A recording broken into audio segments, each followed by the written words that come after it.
Hi guys, welcome back to my channel. Today I am going to show you how to make a delicious crumb cake for Christmas morning. Now this cake has really been inspired this year by thinking about my own childhood Christmas mornings that I would spend with my parents and my siblings, and store-bought coffee cake was always on the menu.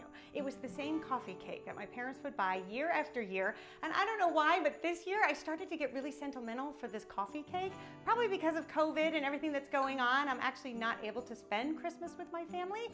But I thought that I could patch them in and my dad and I could actually make a coffee cake together. Hi, Dad. Hello and Merry Christmas to everyone. So it's really tough for us this year that we can't have the fun that we've had in the past, but next year. I know, it's so true, but you know what we do have is a bank full of memories. And every time I'm doing something fun with my family, I always think that I'm making a deposit to my memory bank so that when I have to make a withdrawal, it's there for me. And I feel like I have been making all kinds of withdrawals this season. That's for sure. Okay, so Dad, you ready? You got all your ingredients? Yes, I do. They're right here. So we're first going to begin with the crumb topping. I like to get this part done first. That way when your cake batter is ready, you can just pop it on top. So we're first going to begin with a half a cup of all-purpose flour. I've mixed that already. Okay, so you mixed all your dry ingredients ahead of time? Yes, I did, and I put the almonds. The only thing I didn't do was put the butter. Oh, okay, that's all right. All right, so sit tight while we walk everybody through. Then you're also going to add a half a teaspoon of baking powder, and that's just going to puff up your crumble a little bit so that it has a nice texture. And then you're also going to add 2 different types of sugar. So I like to do 2 tablespoons of white sugar and 2 tablespoons of brown sugar. And then for a little bit of spice, we're going to add a 1/4 teaspoon of ground cinnamon. And then we're just going to whisk this all up until it's combined. So Dad, this is the stage you're at, right? You've got everything all whisked up and ready to go? Including the almonds. Including the almonds. Okay, wait to add the almonds just yet. You'll see why in a minute. All right. Now we're going to add our 5 tablespoons of melted butter. Ready? Here we go. And then, do you have a fork or something? Or a little whisk you can whisk it up with? No, I have a fork. That works. And then as you're whisking, do you see it's sort of turning into like beach sand? It looks kind of crumbly. Yeah. It looks delicious. Yeah, it does, right? So just keep going until all the dry ingredients are combined. Okay. Now, for those of you at home, this would be the time to add the almonds. And so you're going to do a 1/4 cup of sliced raw almonds. That's all there is to it.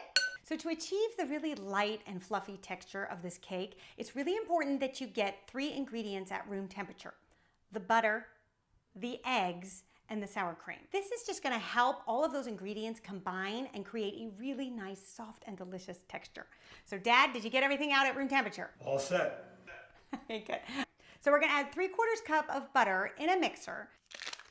So Dad, I have to ask you a question about this coffee cake that you and Mom served all those years. First of all, how did you get away with just serving one? I remember it being like this tiny little thing, and the 5 of us would all devour it. And once it was gone, it was gone. Well, you have to understand, you guys loved big breakfasts. Well, so did I. So there was scrambled eggs with cheese and what have you inside. And then there was sausage and bacon and hash browns. So when you really think of it, and I think Mom even toasted some English muffins. So the coffee cake was sort of the icing on the cake. Pardon the expression. And then you're also going to add your sugar. Then you just want to beat this up until it's nice and fluffy. How's your butter looking? Do I put the vanilla in now? No, is it really fluffy? You didn't beat that too long. I'm not convinced it's fluffy. I don't want you calling me later telling me you got a dense cake. But he doesn't have the eggs in there yet. No, don't put the eggs in. It's got to be really light and fluffy. It has to almost look like whipped cream. Yeah, I'm fluffy. Now we're going to add 1 egg, one at a time, and beat in between each addition. Now we're going to add 2 teaspoons of vanilla extract. Now for the dry ingredients. So I have 2½ cups of all-purpose flour.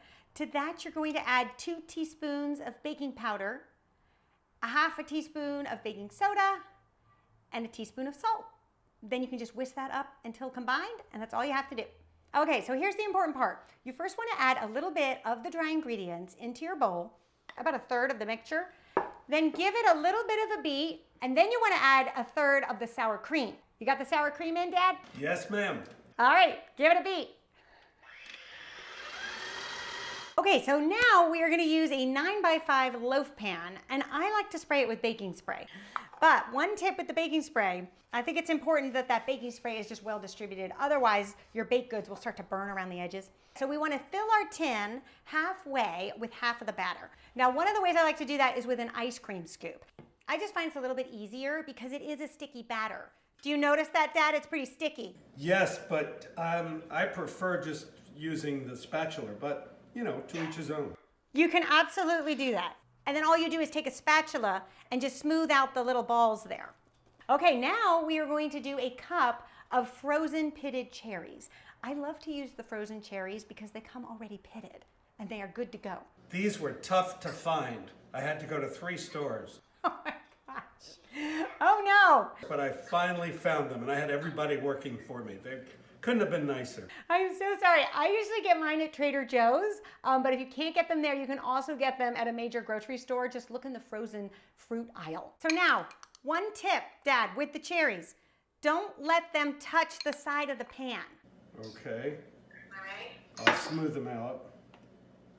Because they will stick and like bake on there. So just keep them to the batter. So Dad, how are you doing?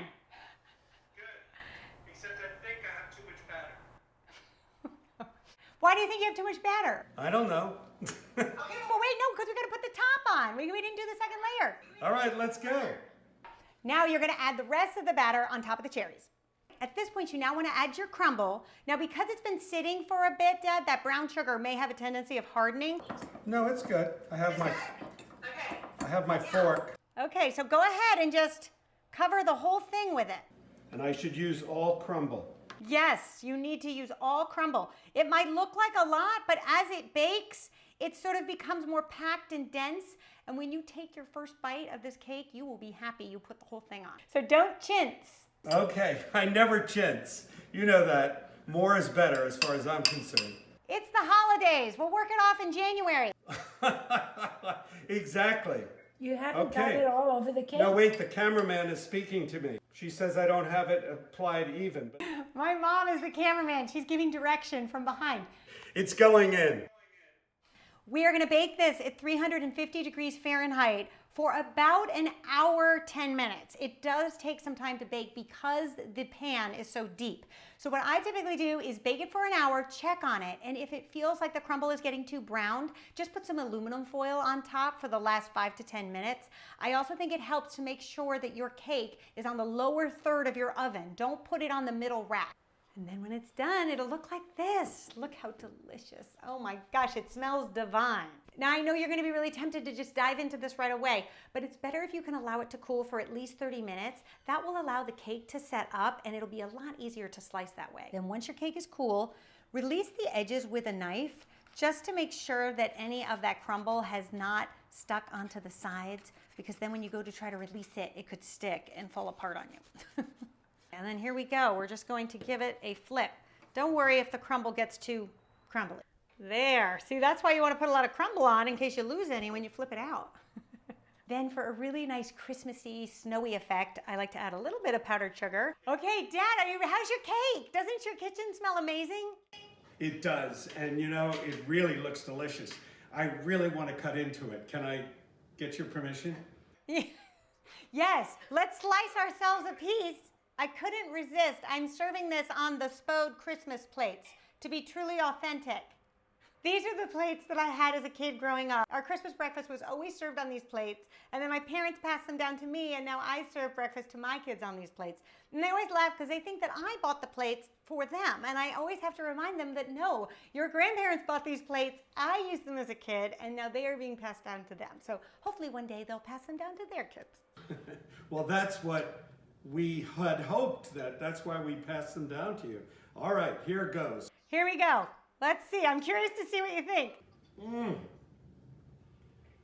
Beth, this is delicious. Isn't it good? It's so light. Can I give some to the camera woman? Yes.